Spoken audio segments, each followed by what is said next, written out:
कई बार एग्ज़ाम में cause and effect से रिलेटेड सवाल मिलते हैं, लेकिन इतना कन्फ्यूजन होता है कि कॉज़ का मतलब क्या होता है और इफ़ेक्ट का मतलब क्या होता है, तो सही एमसीक्यू चूज़ कैसे करें। ये 12th के इंग्लिश के पेपर में काफ़ी इससे रिलेटेड सवाल आते हैं, या फिर और भी पेपर्स में आते होंगे, मुझे इसका आइडिया नहीं है।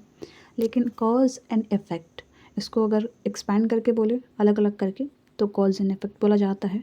अगर इन दो शब्द को और बीच का एंड हटा दें, तो इससे भी मिलकर एक शब्द बनता है जिसको बोलते हैं कॉजेशन। तो फिलॉसफी में इसका मतलब क्या है, या नॉर्मल लाइफ में फिलॉसफी में बस एक टॉपिक है। तो समझ लेते हैं कि कॉज का मतलब होता है कारण, और इफ़ेक्ट का मतलब होता है उस चीज़ के होने का प्रभाव, मतलब किसी कारण से क्या प्रभाव पड़ा।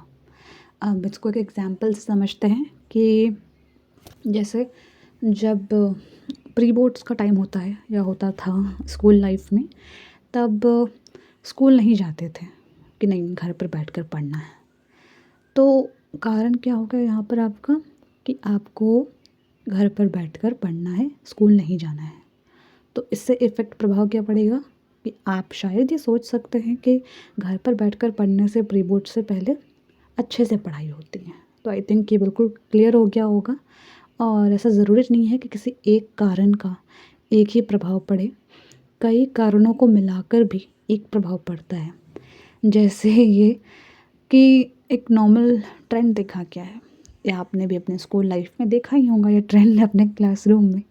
एक ऐसा दौर चलता है या फिर फैशन होता है उस पर्टिकुलर मोमेंट में, कि जब भी गर्मियों की छुट्टियां ख़त्म होती हैं और उसके बाद पहला होता है स्कूल का दिन, या फिर ठंड की छुट्टियों के बाद या दिवाली की छुट्टियों के बाद, जब भी ज़्यादा दिनों तक छुट्टी मिलती है उसके बाद का पहला दिन स्कूल का, तो उस समय ज़्यादा लोग नहीं जाते स्कूल में। मतलब ज़्यादा स्टूडेंट्स आपके क्लास में आपको नहीं दिखेंगे, मुश्किल से 1 2 3 या 4 मैक्सिमम।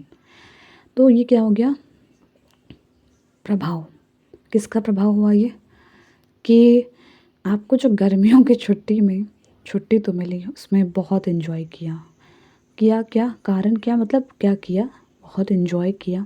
और जितने असाइनमेंट्स मिले थे उसको अच्छे से आपने शायद नहीं किया, या फिर सोचा कि पहले दिन स्कूल नहीं जाएंगे तो उसका क्या होगा इफ़ेक्ट, कि टीचर्स भूल जाएंगे। इफ़ेक्ट आपको दिख रहा है, इसलिए कम बच्चे जाते हैं। क्यों, क्योंकि टीचर्स भूल जाएंगे कि जो चीज़ें दी गई थी वो सबमिट के लिए नहीं मांगेंगे। तो वो इफ़ेक्ट उन्हें चाहिए होता है, इसलिए कॉजेज़ उनके माइंड में बिल्कुल सेट होते हैं कि छुट्टियों के बाद का पहला दिन तो स्कूल जाना ही नहीं है, बिल्कुल नहीं जाना है, कि घूमें अच्छा से, और साथ ही असाइनमेंट भी नहीं किया है और थोड़ा हैंगओवर उतरना चाहिए ना घूमने का, थोड़ा नॉर्मल होने के लिए भी टाइम लगता है। तो वो सारे कारण हो गए, और कारण से इफ़ेक्ट क्या पड़ा, कि आपके माइंड में आप शायद ये सोचते हैं कि टीचर्स भूल जाते हैं कि असाइनमेंट नहीं लेना होगा।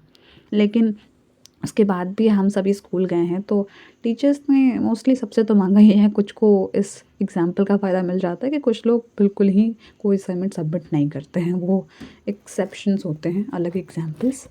बट आई होप आपको ये कॉज एंड इफ़ेक्ट का एग्जाम्पल सही से समझ में आ गया होगा, कि कॉज मतलब कि नहीं जाना है, क्यों नहीं जाना है, घूमे हैं, इन्जॉय किया है, असाइनमेंट नहीं बनाया है, कुछ नहीं किया है। और इफ़ेक्ट, एक दो बच्चे जाएंगे तो मैम उनसे ले लेंगी, उनसे खबर ले लेंगे फ़ोन पर या फिर मैम भूल जाएंगे या सर भूल जाएंगे। तो बस यही था आज का वीडियो। अब मिलते हैं नेक्स्ट वीडियो में।